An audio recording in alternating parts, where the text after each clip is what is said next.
नमस्कार दोस्तों, स्वागत, प्रणाम, अभिनंदन आप सभी लोगों का। मैं अनिल पांडे अहमदाबाद गुजरात से आप सभी लोगों का तहे दिल से स्वागत करता हूं। दोस्तों, आज मैं फिर से लाया हूं आप सभी लोगों के लिए एक यूनिक वीडियो। आज के वीडियो में मैं सिखाऊंगा कि एमआई का मदरबोर्ड अगर डेड कंडीशन में है तो किस तरह से हम उसे ओके करते हैं। हालांकि मदरबोर्ड रिपेयरिंग करना बहुत मुश्किल नहीं है, कुछ चीजों को फॉलो करना पड़ता है तो बड़े आसानी से आप कोई भी मदरबोर्ड ठीक कर सकते हो। तो आइए मैं दिखाने का प्रयास करूंगा। हमारे पास एक एमआई का सेट है और ये एमआई के सेट को आप मदरबोर्ड को आप देख पा रहे हैं। देखें, ये एमआई का मदरबोर्ड है और इस एमआई के मदरबोर्ड को ओके करने से पहले आपके पास ये वोल्टेज डिटेल चार्ट होने चाहिए। देखिए, ये एमआई के उसी मदरबोर्ड का वोल्टेज डिटेल चार्ट है। अब इस वोल्टेज डिटेल चार्ट में आप जहां पे निश्चित वोल्टेज आने चाहिए वो आप देख पा रहे हैं। यहाँ देखें 12 वोल्ट दिया है, यहाँ 12 वोल्ट दिया है, यहाँ 1 वोल्टेज आना चाहिए, यहाँ 1 वोल्टेज आना चाहिए। यहाँ देखें 3.3 वोल्टेज, यहाँ 5 वोल्टेज और यहाँ 1.8 वोल्टेज। ये वोल्टेज की पूरी रीडिंग यहाँ दी गई है। तो अब उठाएं ये मीटर, अपनी तलवार इसलिए कि हम लोग तो इसी से लड़ाई करते हैं, तो ये अपनी तलवार है, इसको आप उठाएं और साथ में तलवार के साथ एक ढाल की भी जरूरत पड़ेगी। ये देखें, अपनी ढाल है।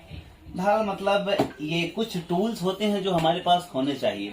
और अब ये एक वोल्टेज वेरिएबल मीटर है, जितना वोल्टेज चाहिए उतना वोल्टेज आप यहाँ से एडजस्ट करके आप यहाँ से प्राप्त कर सकते हैं। तो ये एक वोल्टेज वेरिएबल मीटर आपके पास होने चाहिए और ये जो हमारा रेगुलर मीटर आता है ये होने चाहिए। अब हम इस मदरबोर्ड के वोल्टेज की रीडिंग इसके अकॉर्डिंग करेंगे। तो हमने सेट को चालू किया। अब हम सबसे पहले यहाँ चेक करेंगे कि क्या यहाँ 330 वोल्टेज आ रहा है कैपेसिटर पे। देखें, यहाँ 322 वोल्टेज आ गया। आप देख पा रहे हैं, मीटर पे भी फोकस करें, थोड़ा सा आप चाहें तो नजदीक से दिखा सकते हैं। ये देखें 330 वोल्टेज आ गया। यहाँ पे 12 वोल्टेज आने चाहिए, यहाँ पे देखें 12 वोल्टेज आ गया, ये भी सही है। अब इस वोल्टेज डिटेल चार्ट के अकॉर्डिंग हम सारे वोल्टेज की रीडिंग लेंगे। ग्राउंड पे हमने रख दिया। अब आप देख पा रहे हैं कि यहाँ 12 वोल्टेज आना चाहिए, तो यहाँ 12 वोल्टेज आ गया। यहाँ पे भी 12 वोल्टेज दर्शा रहा है वोल्टेज डिटेल चार्ट, यहाँ कहीं पे दिखा रहा है। देखें आप, देखें यहाँ 12 वोल्टेज भी आ रहा है। अब ये दोनों कॉइल पे हम चेक कर ले रहे हैं। यहाँ 1 वोल्टेज, देखिए यहाँ 1 वोल्टेज आ गया और यहाँ भी 1 वोल्टेज आना चाहिए। यहाँ तक तो ठीक है। अब इधर आ जाएं, इधर हम देखने का प्रयास करेंगे वोल्टेज डिटेल चार्ट के माध्यम से। 1.5 वोल्टेज यहाँ पे 1.5 वोल्टेज और इस कॉइल पे हम देख पा रहे हैं यहाँ पे 1.8 वोल्टेज देखेंगे। यहाँ देखिए 1.8 भी है और यहाँ पे होना चाहिए 3.3 वोल्टेज। देखिए यहाँ 2.9 वोल्टेज है, आप देख पा रहे हैं। यहाँ थोड़ा सा जूम करके देखें आप, यहाँ आप देख पा रहे हैं 2.9 वोल्टेज है, जबकि यहाँ 3.3 होना चाहिए और यहाँ पे होने चाहिए 5 वोल्टेज। इस कॉइल पे 5 वोल्टेज, जूम करके देखें। इस कॉइल पे यहाँ आप देख पा रहे हैं मीटर में कि यहाँ मैंने मीटर का प्रोड लगाया है और आप देख पा रहे हैं वहाँ 3 वोल्टेज आ रहा है। जबकि आप यहाँ देखें, इस कॉइल पे देखें 5 वोल्टेज यहाँ दर्शा रहा है। अब यहाँ 5 वोल्टेज के जगह पे अगर 2.9 वोल्टेज आ रहा है तो जाहिर सी बात है इसी की वजह से ये वोल्टेज ऑन नहीं होगा। तो क्या पहले हमको चेक करना होगा कि क्या यहाँ 5 वोल्टेज देने पे हमारा ये इंडिकेटर ऑन हो जाता है। तो हम देखेंगे। अब जरूरत पड़ेगी इस हमारे वोल्टेज वेरिएबल मीटर की। तो यहाँ हम देख पा रहे हैं कि यहाँ पे हम पहले सेट कर लेंगे कि यहाँ चूंकि हमें 5 वोल्टेज चाहिए तो हम इसको 5 वोल्टेज पे सेट करेंगे। देखें, यहाँ हम इसको घुमा कर सेट करेंगे, यहाँ 5 वोल्टेज होने चाहिए। तो देखिए अब लगभग हमने सेट कर लिया है 5 वोल्टेज। 5.2 नहीं करके हम 5 वोल्टेज करेंगे। देखें परफेक्ट, यहाँ 5 वोल्टेज आ गया। और इसकी पुष्टि के लिए अगर हम मीटर से चेक करेंगे तो भी मैं दिखा दूं आपको कि ये मीटर में आप देखिएगा, मीटर में 5 वोल्टेज दर्शाएगा। देखें 5.1 दिखा रहा है, तो वहाँ मीटर पे भी आप जूम करके दिखा सकते हैं, जिसका मतलब ये परफेक्ट है। अब हमें चेक करना है कि क्या यहाँ 5 वोल्टेज देने पर हमारा सेट में इंडिकेटर आता है। देखें यहाँ हमने 5 वोल्टेज दिया और देखें आप यहाँ इंडिकेटर भी आ गया, आप देख पा रहे हैं। अब जब यहाँ इंडिकेटर आ गया और हम इसको ऑन करेंगे तो पिक्चर बननी चाहिए। देखें ब्यूटीफुल तरीके से पिक्चर बन गई। हो गया मदरबोर्ड का रिपेयरिंग। यही है मदरबोर्ड का रिपेयरिंग। अब हमें इस वोल्टेज वेरिएबल वोल्टेज मीटर की वजह से ये पता चल गया कि यहाँ वोल्टेज कम पड़ रहा था 5 वोल्टेज, और इसलिए ये सेट ऑन नहीं हो रहा था।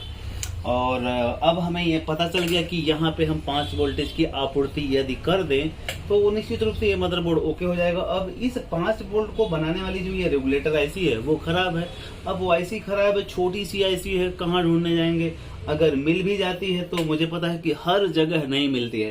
तो जब हर जगह नहीं मिलती है तो हम क्या करेंगे, उसके लिए ये बक कन्वर्टर का इस्तेमाल करेंगे। इस बक कन्वर्टर के माध्यम से हम इस 5 वोल्ट की आपूर्ति कर पाएंगे।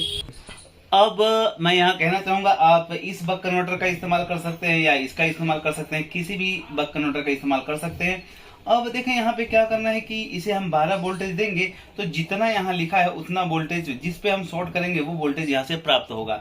अब चूंकि हमें चाहिए यहाँ 5 वोल्टेज, तो हम क्या करेंगे, पहले इसको इनपुट 12 वोल्टेज देंगे। अब इनपुट 12 वोल्टेज कहाँ से मिल रहा है वो एक सवाल है। तो आपको मदरबोर्ड में आप देखें तो यहाँ पे 12 वोल्टेज मिल रहा है। देखें आप, ये जो सॉकेट होता है हर मदरबोर्ड में ये सॉकेट तो होता ही है, और यहाँ चूंकि 12 वोल्टेज मिल रहा है, यहाँ चूंकि 12 वोल्टेज मिल रहा है तो हम क्या करेंगे, सबसे पहले यहाँ से 12 वोल्टेज उठाएंगे और इसको डिस्कनेक्ट कर दें।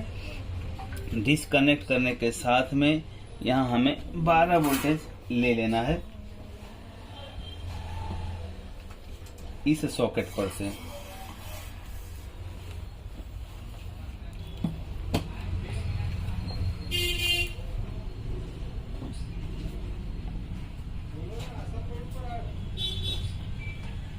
अब देखें यहाँ पे मैंने 12 वोल्टेज ये लगा दिया। आप देख पा रहे हैं यहाँ पे लिखा भी रहता है 12 वोल्टेज। 12 वोल्टेज के सॉकेट पे हमने इसको लगा दिया। अब यहाँ एक चीज़ दिखाना चाहूँगा, यहाँ आप देखें जो stand by voltage STB voltage 5 लिखा है और यहाँ 3.3 लिखा है। अब जब यहाँ चेक करेंगे ना तो 5 वोल्टेज आपको प्राप्त नहीं होगा। तो आइए मैं चेक करके दिखाता हूँ। यहाँ आपको 5 वोल्टेज प्राप्त नहीं हो रहा है, जैसा कि हमने पीछे चेक किया है। तो चेक करें, यहाँ पे देखें 3 वोल्टेज आ रहा है। अब चूंकि यहाँ 5 वोल्टेज आ गया है इसके आउटपुट में, आप देख पा रहे हैं यहाँ पे देखें मीटर पे यहाँ 5 वोल्टेज आ गया। तो अब हम क्या करेंगे, यहाँ पे इसको वायर निकालेंगे और बाहर कुछ करने की ज़रूरत नहीं है, ऊपर कुछ करने की ज़रूरत नहीं है। सिर्फ ये जो 5 वोल्टेज स्टैंड बाई के टेस्ट पॉइंट दिया है, इस टेस्ट पॉइंट पे हम 5 वोल्ट पहुंचा देंगे। देखें अब हमने ये टेस्ट पॉइंट पे 5 वोल्ट पहुंचा दिया। अब चूंकि थोड़ा सा सफाई से काम करना है तो बेहतर होगा ये डबल साइड गम लें हाथ में, इसको काट लें यहाँ से, और काटने के बाद इसको यहाँ लगा दें।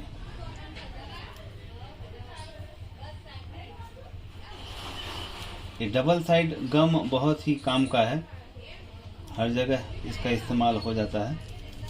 अब इसको आप कहीं पे भी चिपका दें, बहुत पतला सा है और आराम से चिपक जाएगा। देखें अब यहाँ आपने लगा दिया।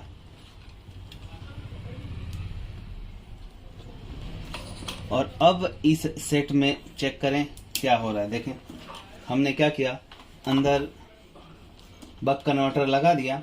अब यहाँ देखें कॉइल पे 5 वोल्टेज आ गया क्या, देखें यहाँ 5 वोल्टेज प्रॉपर आ रहा है 4.99, और यहाँ इंडिकेटर देखें स्टैंड बाई हो गया चालू। अब ये मदरबोर्ड ऑन हो गया। यहाँ 5 वोल्ट की आपूर्ति कम थी, अब ये तब हो पाया है जब ये वोल्टेज डिटेल चार्ट अपने पास था। दोस्तों लगता है कि मदरबोर्ड रिपेयरिंग करना बहुत मुश्किल है, और मैं आपसे कह रहा हूँ, आप सभी लोगों ने तो CRT टीवी को बनाया है। CRT टीवी से ये जटिल काम बिल्कुल नहीं है, थोड़े से साहस की ज़रूरत है। अगर थोड़ा सा प्रयास करेंगे तो निश्चित रूप से ये MI का क्या, हर तरह के मदरबोर्ड को आप ठीक कर पाएंगे। आपने देखा कि पहले यहाँ पे 5 वोल्टेज नहीं आ रहा था इस मदरबोर्ड में, तो इसलिए ये स्टैंड बाई से रिलीज नहीं हो रहा था। और जब हमें पता चला कि यहाँ 5 वोल्टेज नहीं आ रहा है, तो हमने इस बक कन्वर्टर का इस्तेमाल किया, यहाँ 5 वोल्टेज दे दिया। Stand by voltage proper 5 voltage नहीं आ रहा था क्योंकि उसकी आईसी खराब थी। अब वो आईसी जो है वहीं लगे रहने दे, खराब अगर शॉर्ट है तब तो आईसी निकालनी पड़ेगी, लेकिन चूंकि आईसी शॉर्ट नहीं है, वहां 3 वोल्टेज आ रहे थे, किसी वजह से वो वोल्टेज कम आ रहे हैं, तो वो आईसी वहीं लगी है और हमने अलग से 5 वोल्टेज लगा कर वहां दे दिया, इस जगह पे 5 वोल्टेज दे दिया, तो सेट आपके सामने ओके हो गया। तो ये है तरीका मदरबोर्ड रिपेयरिंग करने का। तो जाते जाते आप लोगों से कहना चाहूंगा दोस्तों कि भाग्य के दरवाजे पे सर पीटने से कहीं बेहतर है कर्मों का तूफान पैदा कर दे, सारे दरवाजे अपने आप खुल जाएंगे। प्रणाम।